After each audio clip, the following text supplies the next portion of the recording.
Nah, Pancasila itu sendiri selama ini tergantung yang merawat. Pancasila tatkala dirawat oleh Bung Karno, Pancasila itu ditafsirkan oleh Bung Karno sesuai dengan pahamnya. Karena Bung Karno berpaham nasakom, punya cita-cita untuk menyatukan nasionalisme, agama, dan komunis, maka Pancasila versi Soekarno mengizinkan komunis untuk hidup subur di Indonesia.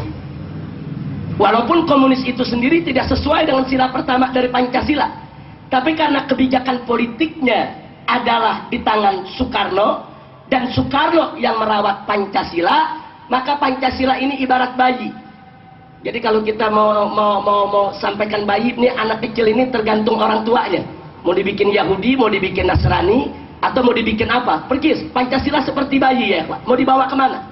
Nah, karena Soekarno membawa kepada paham nasakom, maka komunis bisa hidup dengan subur di bawah naungan Pancasila versi Soekarno. Begitu Soeharto memimpin, berkuasa di Orde Baru, Soeharto ini berpaham kejawen.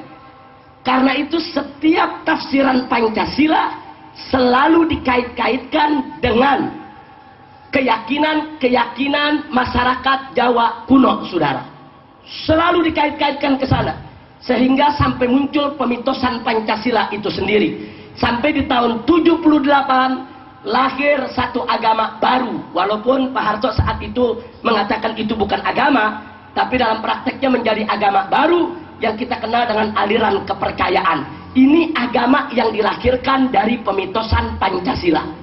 Karena Pancasila dijadikan satu mitologi, kemudian akhirnya melahirkan satu kepercayaan kepada Tuhan Yang Maha Esa yang membenarkan semua agama, lahir yaitu aliran kepercayaan pada tahun 77 yang kemudian pada tahun 78 dimasukkan dalam TAP MPR RI tentang GBHN. Nah, jadi kita bisa lihat Pancasila tergantung siapa yang rawat. Nah, karena Soeharto seorang anti PKI, maka PKI tidak bisa hidup lagi di bawah Pancasila versi Soeharto ya kawan. Nah, kemudian begitu Soeharto tumbang, masuk ke era reformasi. Nah, sekarang begitu kita masuk ke era reformasi, Pak Habibie yang berkuasa. Nah, karena Pak Habibie ini walaupun merupakan sisa-sisa daripada Orde Baru, tapi masih punya visi keislaman. Sehingga di bawah Habibie lahir undang-undang yang membolehkan daerah istimewa Aceh untuk menjalankan syariat Islam yang tidak pernah terjadi sepanjang Orde Lama dan Orde Baru ya kawan. Artinya di sini Habibie menafsirkan Pancasila dengan versi Islamnya, bahwa Pancasila ini harus dirawat dengan rawatan Islam. Karena itu Pancasila tidak boleh dijadikan sebagai penghalang penerapan syariat Islam. Akhirnya syariat Islam gol di Aceh ya kawan. Itu zaman Habibie golnya undang-undang tersebut. Nah, kemudian begitu Habibie tumbang, naik Gus Dur. Karena Gus Dur ini seorang liberal sejati, pemikirannya bebas, akibatnya Gus Dur pun merawat Pancasila dengan pahamnya yang mengusung kebebasan. Karena itu jangan kaget tatkala Gus Dur mengusulkan supaya TAP MPRS nomor 25 tahun 66 dicabut. Itu TAP MPRS tentang pelarangan PKI, pembubaran PKI, dan pelarangan dari paham komunisme. Nah, kenapa Gus Dur minta itu dicabut? Karena Gus Dur itu seorang liberal sejati. Orang mau jadi Muslim, mau jadi kafir, mau agamanya gado-gado, mau jadi komunis, itu dianggap hak asasi manusia ya ikhwan. Nah, sehingga Pancasila di bawah asuhan Gus Dur memberi peluang kembali kepada paham-paham semacam itu untuk hidup dengan subur. Makanya jangan kaget kemudian bagaimana partai-partai yang yaitu berhaluan ke kiri-kirian itu bisa hidup dengan bebas, bisa mengekspresikan dengan bebas, bahkan mereka bisa menjadi anggota DPR, kemudian bukan hanya sekedar anggota DPR, menjadi ketua komisi di DPR RI dan berani langsung menulis buku dengan judul "Saya Bangga Jadi Anak PKI". Anak PKI masuk parlemen. Itu ditulis dalam buku. Kita tidak memfitnah. Ada bukunya. Nah, jadi kita bisa lihat ini karena kebebasan yang diusung oleh Gus Dur. Begitu Gus Dur tumbang, naik Megawati. Megawati pemahamannya tidak jauh berbeda dengan sang ayah ya ikhwah. Nah, jadi beliau ini mewarisi daripada paham ayahnya.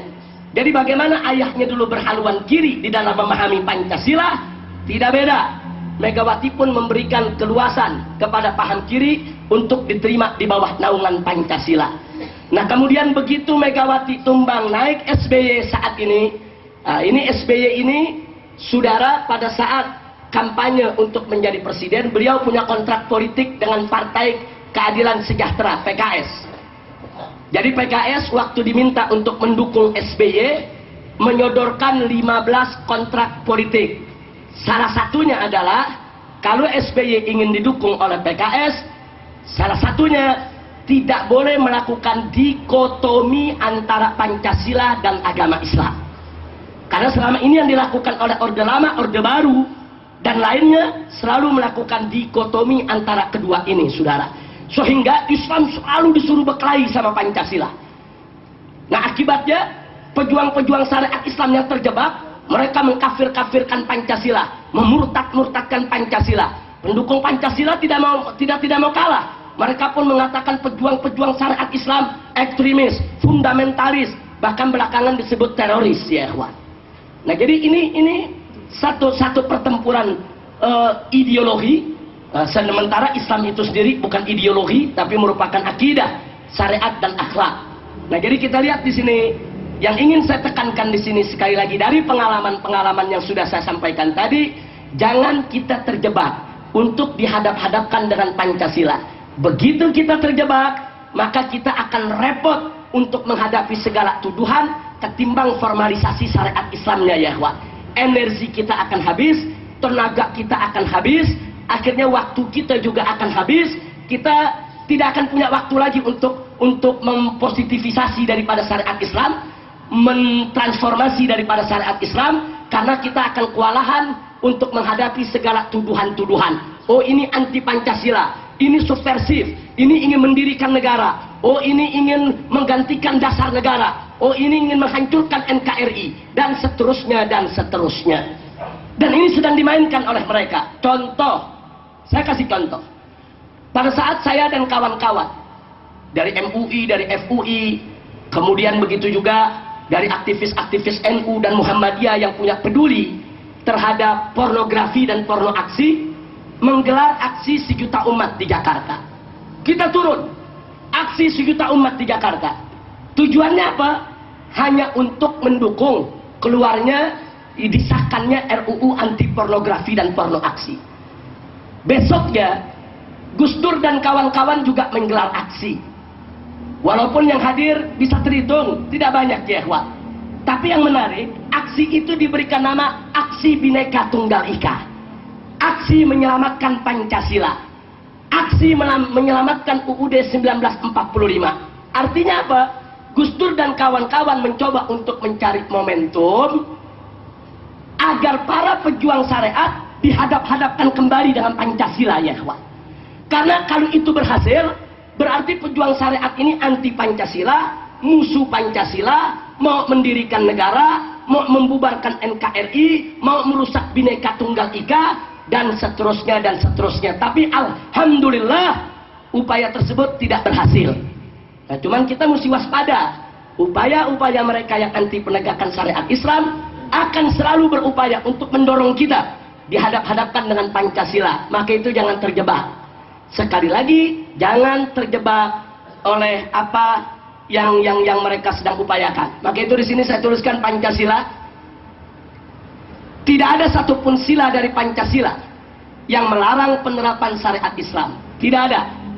Bahkan jika sila-sila dalam Pancasila dipahami secara benar, justru menjadi pintu gerbang untuk penerapannya. Artinya, kalau mereka orang-orang sekuler mencoba menjadikan Pancasila sebagai tameng, sebagai kendaraan untuk memberangus daripada gerakan-gerakan Islam, maka pejuang-pejuang syariat Islam harus pandai menggunakan siasat.